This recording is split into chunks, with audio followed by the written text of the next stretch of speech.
এলেম অনুযায়ী আমল না করার পরিণতি। এলেম অনুযায়ী আমল না করার পরিণতি সম্পর্কে এক তথ্য নির্ভর আলোচনা করার চেষ্টা করব ইনশাআল্লাহুল আজিজ। ওমা তাওফিক ইল্লা বিল্লাহ আলাইহি তাওয়াক্কালতু ওয়া ইলাইহি উনীব। সম্মানিত উপস্থিতি,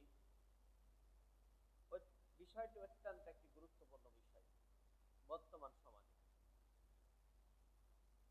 আগে একটা হাদিস সংগ্রহ করতে হলে 10 দিন, 15 দিন, 1 মাস, 40 দিন সেখানে গিয়ে, সফর করে গিয়ে ওই মানুষের সাথে দেখা করে ওই ব্যক্তির কাছ থেকে হাদিস নিয়ে আসতে হতো।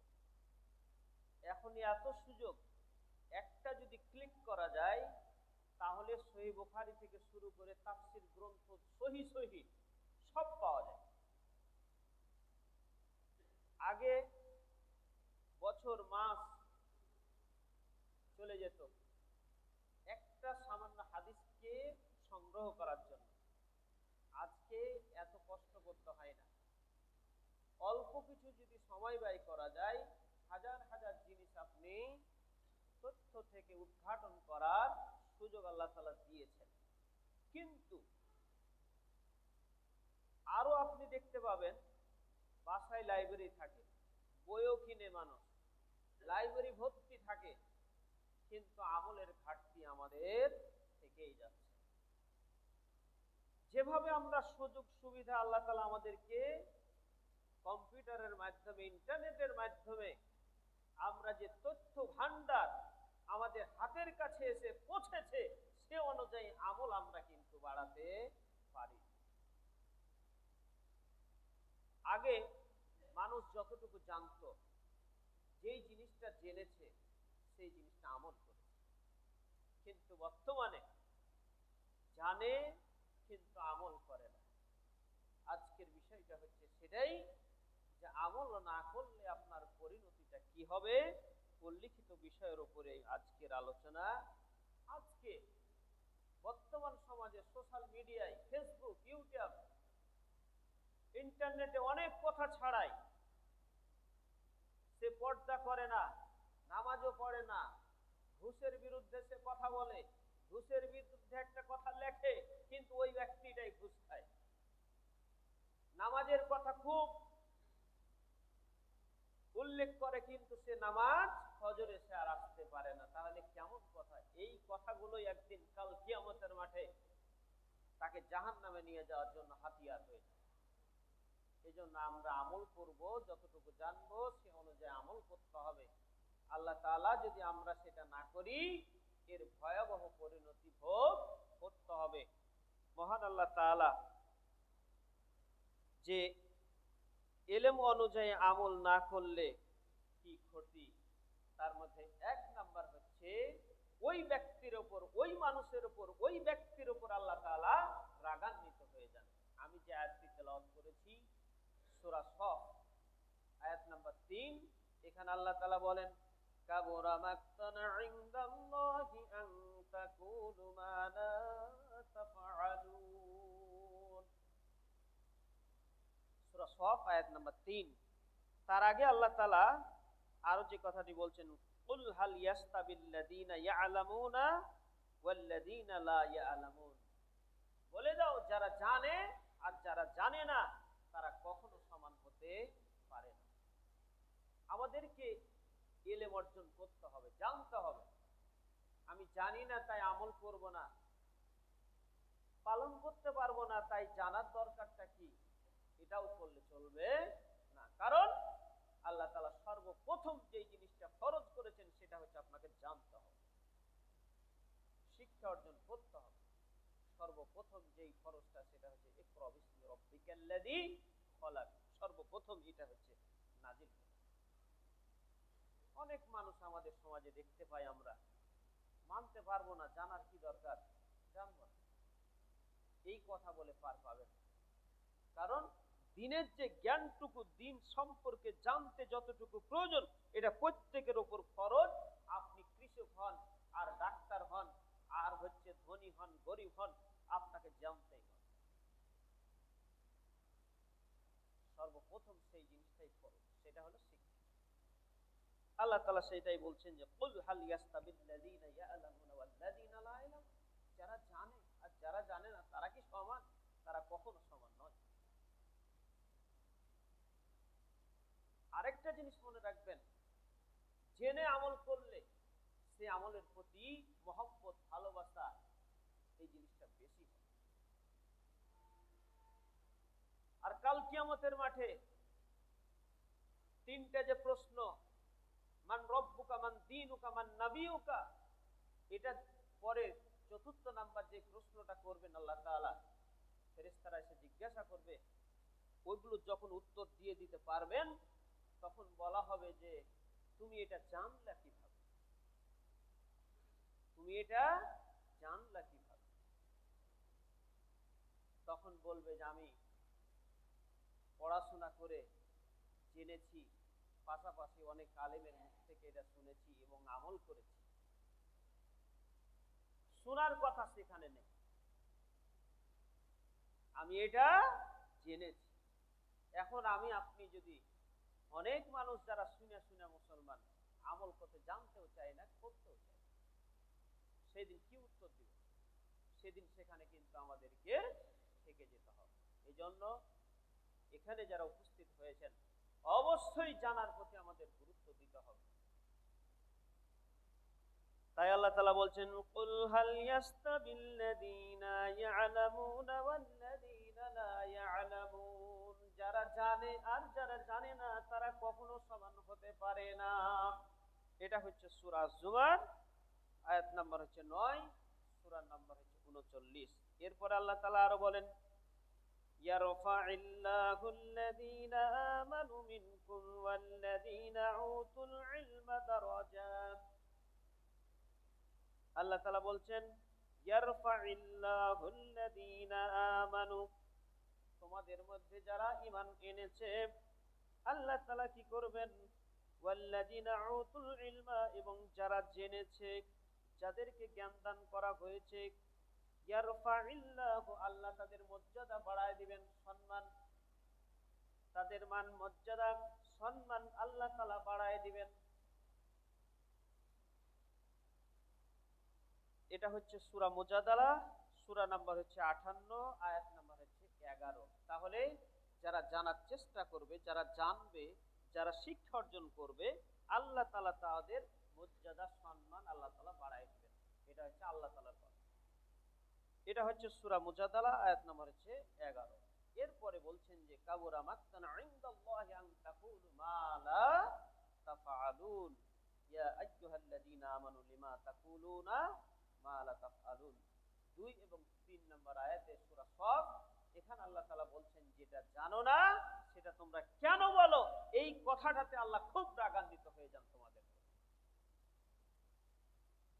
আমি যেই জিনিসটা জানি না সেই জিনিসটা যদি বলতে যাই তাহলে আল্লাহ তাআলা ওই কথার প্রতি, মানে আপনি যে বলবেন আপনার প্রতি আল্লাহ তাআলা খুব রাগান্বিত হয়ে যান। শব্দটা হচ্ছে মাকতান, মাকতান, খুবই রাগান্বিত, খুব অসন্তুষ্ট। শুধু এমনি রাগারাগি, এমনি মনোক্ষুণ্ণ এটা না, মাকতান, একবারে কঠিন শব্দ বলা হয়, মানে কঠিন ভাবে আপনার প্রতি আল্লাহ তাআলা রেগে যান। এর অর্থ হলো আপনি এমন কথা বলছেন মানুষকে, কিন্তু আপনি সেটাই করছেন। ইয়াকুলুনা মা লা তাফআলুন, কেন বলো তোমরা যেটা তোমরা করো না? ইয়া আইয়ুহাল্লাযীনা আমানু, হে ঈমানদারগণ, লিমা তাকুলুনা মা লা তাফআলুন, তোমরা যেটা নিজে করো না সেটা কেন বলো?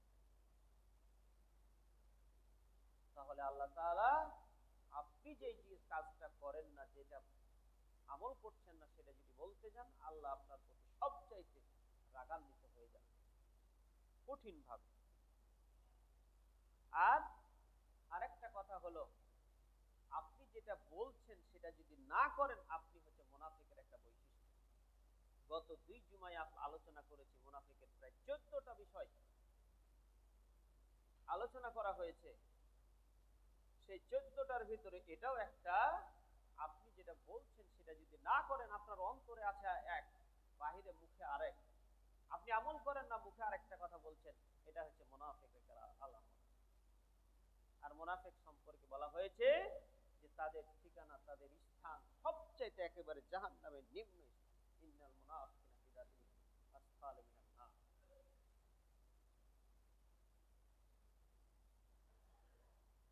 আল্লাহ তাআলা আরো বলেন, আতা'মুরুনান নাসা বিল বিররি ওয়া তানসাউনা আনফুসাকুম ওয়া আনতুম তাতলুনাল কিতাবা আফালা তা'কিলুন। আল্লাহ তাআলা বলছেন, আতা'মুরুনান নাস, তোমরা কি লোকদেরকে কি করছো? সৎ কাজের আদেশ দাও। ওয়া তানসাউনা আনফুসাকুম, নিজেদের বেলায় ভুলে যাও। মানুষকে ভালো ভালো কথা বলে কিন্তু নিজেরাই সেটা ভুলে যাই। ওয়া আনতুম তাতলুনাল কিতাবা আফালা তা'কিলুন, এবং তোমরা আল্লাহর কিতাব অর্থাৎ তাওরাত পাঠ করে থাকো, তোমরা কি বুঝো না? যদিও এই আয়াতটা ইহুদি সম্পর্কে নাজিল হয়েছে, তারপরেও বর্তমান সমাজে সোশ্যাল মিডিয়ায় যদি আমরা দেখতে যাই, অনেক বক্তা, অনেক হাজি, অনেক আলেম, অনেক কারি অনেক কথা বলে, কিন্তু নিজেদের বেলায় সেটা ভুলে যায়। তাদের পরিণতি সম্পর্কে নবী করিম সাল্লাল্লাহু আলাইহি সাল্লাম একটা হাদিসে উল্লেখ করেছেন, মিরাজের রাত্রে একদল লোকের পাশ দিয়ে নবী করিম সাল্লাল্লাহু আলাইহি সাল্লাম যাচ্ছেন। তখন দেখছেন কি, কওমি তুকরাসু সিফাহুহুম বিমাকারিদা মিনান নার, তাদের জিহ্বাকে আগুনের কেচি দিয়ে কাটানো হচ্ছে। নবী করিম সাল্লাল্লাহু আলাইহি সাল্লাম জিজ্ঞাসা করলেন, ফাকুলতু মান হাওলাই ইয়া জিবরাইল, এই লোকগুলো কারা? যাদের জিহ্বাকে আগুনের কাঁচি দ্বারা কাটানো হচ্ছে, এরা কারা? নবী করিম সাল্লাল্লাহু আলাইহি সাল্লাম, জিবরাইল বলল, ফাকালা হাওলাই খুতাবাউ উম্মাতিকাল্লাযীনা ইয়াকুলুনা মা লা ইয়াফআলুন ওয়া ইয়াকরাউল কিতাবাল্লাহি ওয়া লা ইয়ালামুনা বিহি, অর্থাৎ তোমার উম্মতের মধ্যে এরা তারাই যারা ভালো ভালো কথা বলতো, যারা বক্তা, যারা ওয়াইজ, যারা আলেম, যারা ভালো কথা বলতো কিন্তু তারা সেটা করত না। এদের শাস্তি হচ্ছে আগুনের কাঁচি দ্বারা তাদের জিহ্বাকে কাটানো। একদিন, দুই দিন না, আরো অনেক কঠিনতম শাস্তি উল্লেখ করা হয়েছে। অতএব আমাদেরকে এই সমস্ত থেকে বিরত থাকতে হবে। আমাদেরকে চেষ্টা করতে হবে, আমল যদি না থাকে, এলেম অনুযায়ী যদি আমল না থাকে, ওই ব্যক্তি আলেম হতে পারে না। আলেম হচ্ছে ওই ব্যক্তি যে জানা অনুযায়ী আমল করে, এই হচ্ছে সবচাইতে বড় আলেম, এবং প্রকৃত আলেম হচ্ছে সেই। যদি সে মুখে খুব ভালো ভালো কথা বলে কিন্তু যদি আমল না থাকে, তাহলে সে আলেম হতে পারবে না। আমরা আলেম চিনতে ভুল করি। আলেম তাকেই চিনি যার জুব্বা খুব বড়, লম্বা টুপি, পাগড়ি যদি থাকে, মনে করি যে এই হচ্ছে সবচাইতে বড় আলেম। কিন্তু আলেম হচ্ছে ওরাই জানা অনুযায়ী আমল করে, এই হচ্ছে সবচাইতে বড় আলেম। এটা দেখতে যান, সমাজে হাতে গোনা কয়েকটা পাওয়া যাবে, খুঁজেই পাওয়া যাবে। কিন্তু আমরা চিনতেই ভুল করি। প্রথমে দেখি যে কার জুব্বা বড়, কার টুপি বড়, কার হচ্ছে পাগড়ি বাঁধা রয়েছে খুব সুন্দর ভাবে, আরে তার পাগড়ি কি হেবি সুন্দর করে পাগড়ি বেঁধে। তাহলে এক নাম্বার যেটা পেলাম, সেটা হচ্ছে আল্লাহ তাআলা ওই ব্যক্তির উপর খুবই রাগান্বিত হয়ে যান যারা জানে এবং সে অনুযায়ী আমল করে না। যেটা জানে না সেটাও বলতে চাই, যেটা করে না সেটাও বলতে চাই, এই সমস্ত ব্যক্তির উপর সর্বপ্রথম যেটা রাগ হয়, সেটা আল্লাহ তাআলাই আপনার উপর রাগ করে। এজন্য আমাদের উচিত হবে সেখান থেকে বিরত থাকার, এবং আল্লাহ যেন আমাদেরকে বিরত থাকার তৌফিক দান করেন। সকলে বলুন আল্লাহুম্মা আমিন। দ্বিতীয় যেটা, আলেমের কথার প্রভাব কমে যায়, তার কথা কেউ শুনতে চায় না। আমল হলো আলেমের কথার প্রাণ।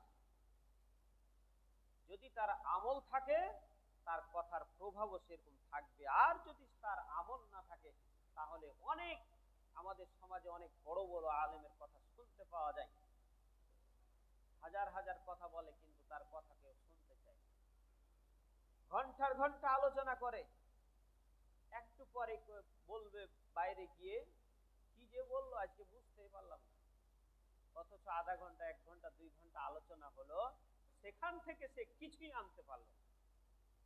কারণ যারা শুনতে আসে তারাও জানে যে এই হচ্ছে ভালো আলেম নয়, কথা খুব মাধুর্য, ভাষা খুব সুন্দর, কিন্তু তার আমল ভালো নাই, এর কথা আর কি শুনবো।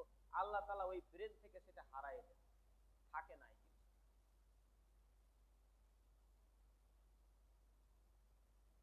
ইন্নাল আলিমা ইযা লাম ইয়ামাল বিইলমিহি যাল্লাত মাউইদাতুহু আনিল কুলুবি কামা ইয়াযুল্লু কতরু আনিল সাফা। যখন আলেম তার ইলম অনুযায়ী আমল করে না, তখন তার উপদেশ মানুষের অন্তর থেকে পিছলে যায়। যেমন মসৃণ পাথরের উপর দিয়ে পানি যেমন খুব দ্রুত চলে যায়, কোন আলেমের যখন আমল থাকে না, ওই রকম ভাবে তার কথাও থাকে না, মানুষের অন্তরে সেটা গাঁটতে পারে না, মানুষের অন্তরে সেটা ভেদ করে যেতে পারে না, তার কথাও সেভাবে চলে যায়, পানি যেমন মসৃণ পাথরের উপর দিয়ে চলে যায়। তাহলে দ্বিতীয় যে ক্ষতিটা পেলাম সেটা হচ্ছে তার কথার কোনো প্রভাব থাকে না। এরপরে 3 নাম্বার, আমলহীন মানুষ পথভ্রষ্ট হয়। আমলহীন মানুষ সেই আলেমের কথা থেকে পথভ্রষ্ট হয়। যেমন একজন ব্যক্তিকে আপনি ম্যাপ দিলেন, সে ম্যাপ অনুযায়ী ওই ব্যক্তি যদি চলে তাহলে ঠিক তার গন্তব্যে পৌঁছানো সম্ভব, ম্যাপ অনুযায়ী যদি যায়। আর সে যদি ম্যাপ অনুযায়ী না যায় তাহলে যেমন তার গন্তব্য পাওয়া অসম্ভব, ঠিক আলেম যদি তার আমল না থাকে তাহলে সে গন্তব্যে পৌঁছতে তার অসুবিধা হয়ে যাবে এবং তার কথাই মানুষ হেদায়েত পাবে না। আমাদেরকে এগুলি চিন্তা ভাবনা করতে হবে, কাজ করতে হবে, ভালো করে এই কাজগুলি করতে হবে। আল্লাহ তাআলা বলেন, মাসালুল লাযীনা হুম্মিলুত তাওরাতা সুম্মা লাম ইয়াহমিলুহা কামাসালিল হিমারি আহফারা ইয়াহমিলু আসফার। অর্থাৎ গাধার উপর যদি আপনি হাজার হাজার হাদিসের বই যদি তার গাধার পিঠের উপর দিয়ে দেন, সে যেমন বুঝতেও পারে না, ঠিক সেই রকম ভাবে আমল যদি না থাকে সে ওই গাধার মতো এখানে উল্লেখ করা হয়েছে। ইহুদি নাসারারা সবকিছুই বুঝতো কিন্তু তারা আমল করত না। আজকেও মানুষ পৃথিবীর দিকে যদি তাকিয়ে দেখেন, সব মানুষই বুঝে যে ঘুষ খাওয়া যাবে না, সুদ খাওয়া যাবে না, মেয়েকে পর্দায় রাখতে হবে, কারো সাথে অন্যায় কথা বলা যাবে না, গীবত করা যাবে না, কোনো অন্যায় কথা বলা যাবে না, সব মানুষই জানে কিন্তু মানে না। এর উদাহরণ হচ্ছে ওই গাধার মতোই। গাধা যেমন বুঝে না, ঠিক মানুষও সেরকম বুঝে না। ওকে যদি লোহা দেন 10 কেজি বা 1 মণ বা 2 মণ লোহা দেন, যেরকম ভারী পাবে, ওই 2 মণ হচ্ছে বই দিলেও এর মর্ম কিছুই বুঝতে পারবে না। এখান থেকে যেটুকু আমাদেরকে বুঝাতে চাচ্ছেন সেটা হচ্ছে আমল যদি থাকে সেটা কাজ হবে, অন্যথায় গন্তব্যে পৌঁছানো অসম্ভব। নবী করিম সাল্লাল্লাহু আলাইহি সাল্লাম আরেকটি হাদিসে উল্লেখ করছেন, হযরত আবু হুরায়রা থেকে হাদিসটি বর্ণিত, সহিহ বুখারীতে হাদিসটি রয়েছে, কাল কিয়ামতের মাঠে 3 জন ব্যক্তিকে ডাকানো হবে। 3 জন ব্যক্তির মধ্যে 1 নাম্বার যে ব্যক্তিটাকে ডাকানো হবে সে হচ্ছে একজন শহীদ ব্যক্তি। শহীদ ব্যক্তিকে ডাকা, আল্লাহ তাআলা সবকিছু তাকে স্মরণ করিয়ে দিবেন যে তোমার শক্তি দেওয়া হয়েছিল, তোমার সবকিছু করা হয়েছিল, তুমি কি করেছো? তখন সে বলবে যে আল্লাহ, তোমার দ্বীনকে বিজয়ী করার জন্য আমি শহীদ হয়েছি, মানুষকে মেরেছি এবং নিজেও আমি শহীদ হয়েছি।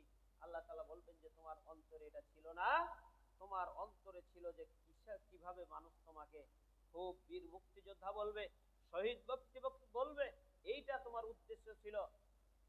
ফেরেশতাদেরকে আদেশ করবেন আল্লাহ তাআলা, এই মিথ্যা কথা বলছে, একে ধরো, পা ধরে মুখের ভরে ছেঁচড়াতে ছেঁচড়াতে নিয়ে গিয়ে তাকে জাহান্নামে নিক্ষেপ করা হবে। এরপরে দ্বিতীয় যে ব্যক্তিকে ডাকানো হবে সে একজন আলেম, জ্ঞানী ব্যক্তি, কারি, খুব লম্বা জুব্বা ছিল, খুব লম্বা পাগড়ি ছিল, খুব সুন্দর ছিল।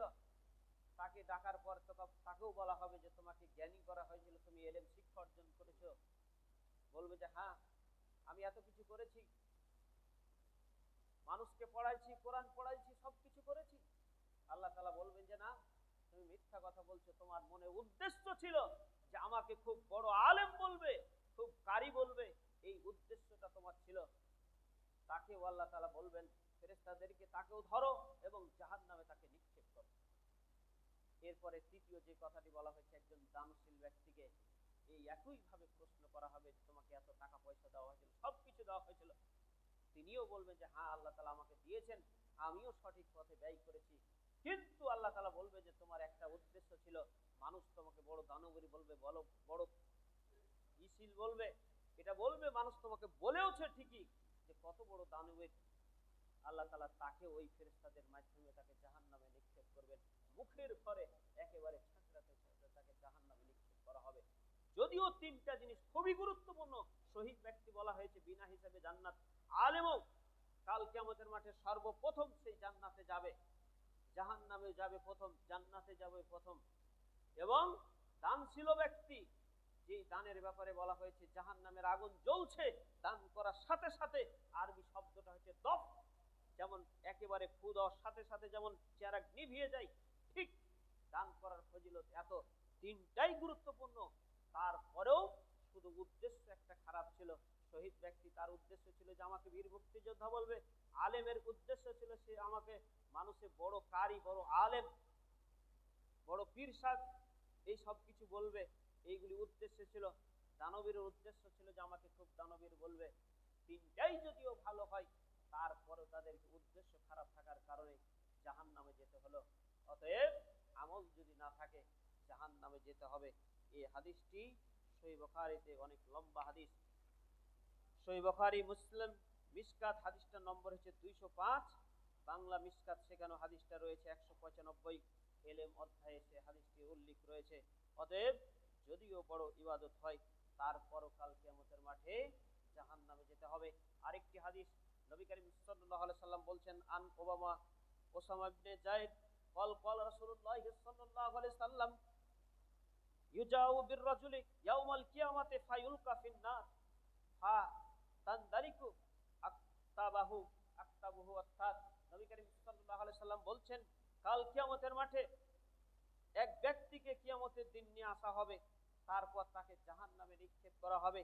জাহান্নামে যখন নিক্ষেপ করা হবে, সাথে সাথে তার নাড়ি ভুঁড়ি একেবারে বের হয়ে যাবে, সাথে সাথে সেই নাড়ি ভুঁড়ির চতুর্পাশে সে ঘুরতে থাকবে।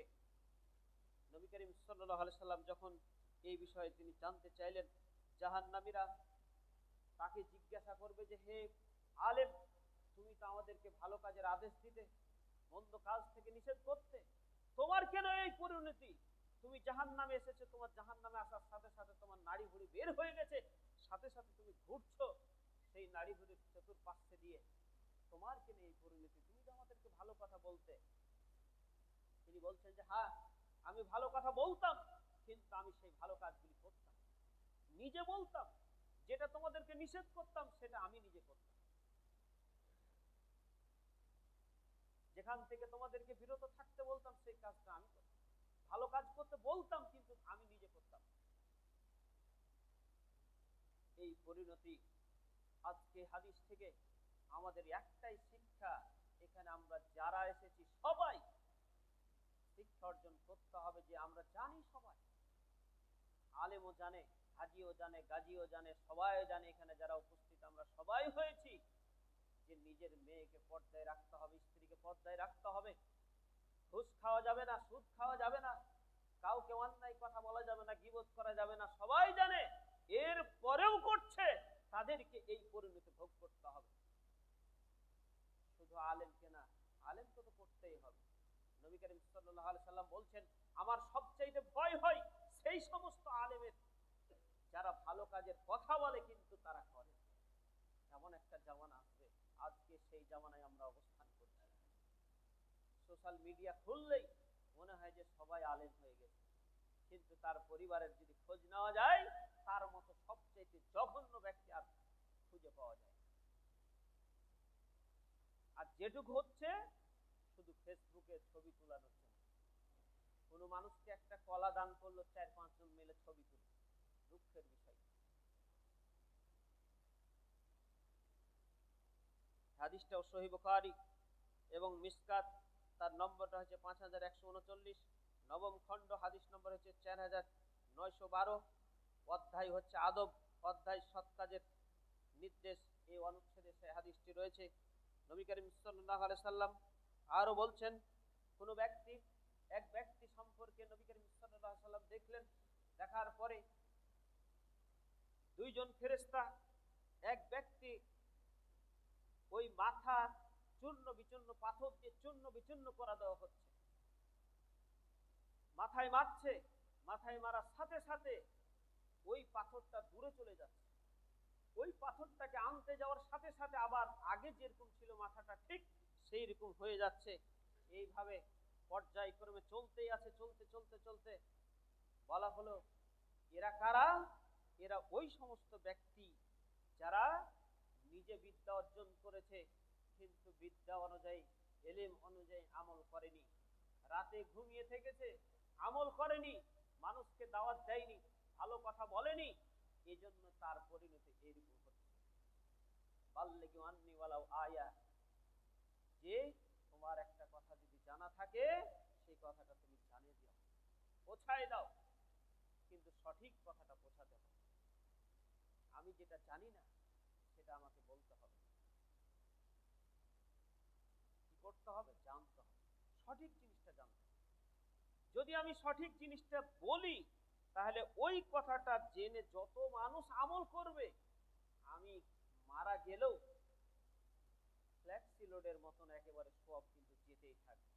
পক্ষান্তরে তার বিপরীত, আমি যে কথাটা বলছি সেটা যদি সঠিক না হয় তাহলে গুনাহ কিন্তু যেতেই থাকবে। এজন্য যে কথাটা বলবো সঠিক জেনে বলতে হবে, অন্যথায় কাল কিয়ামতের মাঠে ধরা খেতে হবে। আরেকটি হাদিস, কঠিন হাদিস, নবী করিম সাল্লাল্লাহু আলাইহি সাল্লাম বলছেন, কাল কিয়ামতের মাঠে মানুষ 5টা প্রশ্নের উত্তর যতক্ষণ পর্যন্ত না দিতে পারবে কেউ এক চুলো আগাতে পারবে না। তার মধ্যে একটা হচ্ছে, এলেম অনুযায়ী আপনি আমল করেছেন কিনা, আমি আপনি আমল করেছি কিনা, এটার জবাব যতক্ষণ পর্যন্ত আপনি না দিতে পারবেন, এক চুলো, এক কদমও, বলা হয়েছে একটা কদমও আপনি আগাতে পারবেন। এই হাদিসের উপর আমল করতে গিয়ে আপনারা এখন সবাই, আমি সহ আপনারা এখন চিন্তা করি যে আমি তো সবই জানি, অনেক কিছু জানি, আমি কি করতে পারি বা করার কি আমি চেষ্টা করি?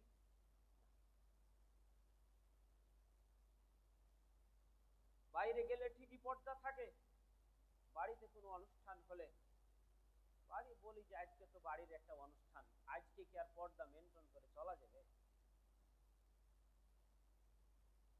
কঠিন, আপনাকে করতে হবে, উপায় নেই, পার পাওয়া যাবে না।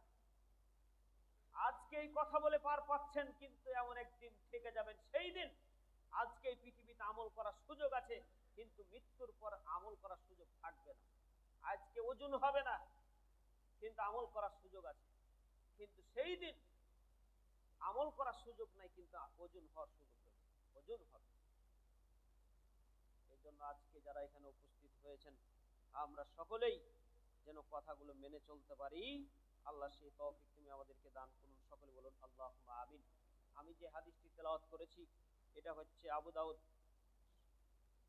আন আবি হুরায়রা ক্বাল ক্বালা রাসূলুল্লাহ সাল্লাল্লাহু আলাইহি সাল্লাম, মান সুইলা আনিল ইলমি ইলমাহু সুম্মা কাতামাহু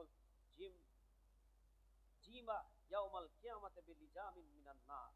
হযরত আবু হুরায়রা থেকে বর্ণিত, তিনি বলেন, নবী করিম সাল্লাল্লাহু আলাইহি সাল্লাম বলছেন, কিয়ামতের মাঠে কেউ যদি জানা জিনিসটাকে গোপন করে তাহলে তার আগুনের লাগাম তাকে পরিয়ে দেওয়া হয়। কিয়ামতের দিন লাগাম, যেমন এই যে আমি জুব্বা পরে আছি, এই জুব্বাটাই যদি কথার কথা আগুনের হয় তাহলে কি আমি সহ্য করতে পারবো? আপনি পারবেন? কেউ পারবে? অসম্ভব। তাহলে সঠিক জিনিস জানা থাকলে আপনাকে সেটা বলে দিতে হবে। অতএব আমরা যেন আমল করতে পারি, আল্লাহ সেই তৌফিক তুমি আমাদেরকে দান করুন। আমরা সবাই বলি আল্লাহুম্মা আমিন। হযরত বেলাল, তিনি নবী করিম সাল্লাল্লাহু আলাইহি সাল্লাম বলছেন, হে বেলাল, আমি যখন জান্নাতে প্রবেশ করি আমি তখন তোমার আমি পায়ের আওয়াজ শুনতে পাচ্ছি। তুমি কি এমন আমল করো যে আমি যখনই জান্নাতে প্রবেশ করি তখন আমি তোমার পায়ের আওয়াজ শুনতে পাই। হযরত বেলাল বলছেন আমি সেরকম আমল করি না, তবে একটা কাজ করি, সেটা হচ্ছে আমি যখনই ওযু করি তখনই আমি 2 রাকাত নামাজ পড়ি। আবার আরেকটা হাদিসে রয়েছে যখনই আমি মসজিদে প্রবেশ করি তখনই আমি দুখুলুল মসজিদ যেটা বলা হয় সেই নামাজটা পড়ি। আজকে হতভাগা মুসলমান, হতভাগা জাতি, হতভাগা এই জাতি কি করে, ওযুর সময়তে তো সেটা নাই, মসজিদেও যখন প্রবেশ করে তখনও 2 রাকাত নামাজ পড়ে না। বলে যে মসজিদের সম্মানার্থে আমি কি করি, বসে যাই। মসজিদের চাইতো নামাজের অনেক অনেক অনেক অনেক অনেক গুরুত্ব। নবী করিম সাল্লাল্লাহু আলাইহি ওয়াসাল্লাম খুতবা দিচ্ছেন, এক ব্যক্তি আসলো, আল্লাহর নবী খুতবা দেওয়ার সাথে সাথে বলছে তুমি কি নামাজ পড়েছো? কাতাদা থেকে হাদিসটা বর্ণিত। তিনি বলছেন যে না আমি পড়িনি। আল্লাহ নবী বলছে কুম, দাঁড়াও এবং 2 রাকাত নামাজ পড়ে তুমি মসজিদে বসো। অথচ আমরা মাযহাবের দোহাই দিয়ে সেইটা বাদ দিয়ে দিই। আরেকটি হচ্ছে আমিন। আমিন বলার ফজিলত আমরা সবাই জানি, কিন্তু আমল করতে চাই না। মনে করি যে আমার বয়স হয়ে গেছে, কিভাবে আমিন বলবো জোরে। হাদিসে বলা হয়েছে 3 জনের আমিন, অর্থাৎ আপনি, ইমাম আর হচ্ছে ফেরেশতারা, ওই 3 সময় আমিন বলে। যদি মিলে যায় ওয়াফাক, মানে যদি মিলে যায় গফিরা লাহু মা তাকাদ্দামা মিন যামবিহি, অতীতের সমস্ত গুনাহ আল্লাহ তাআলা maaf করে দিবেন। সুবহানাল্লাহ। আমরা জানি না, আমরা সবাই জানি, কিন্তু আমল করি। আরেকটি বলা হয়েছে যে অনেকেই এর গুরুত্ব সম্পর্কে, ওযু থাকার গুরুত্ব আমরা অনেকেই জানি।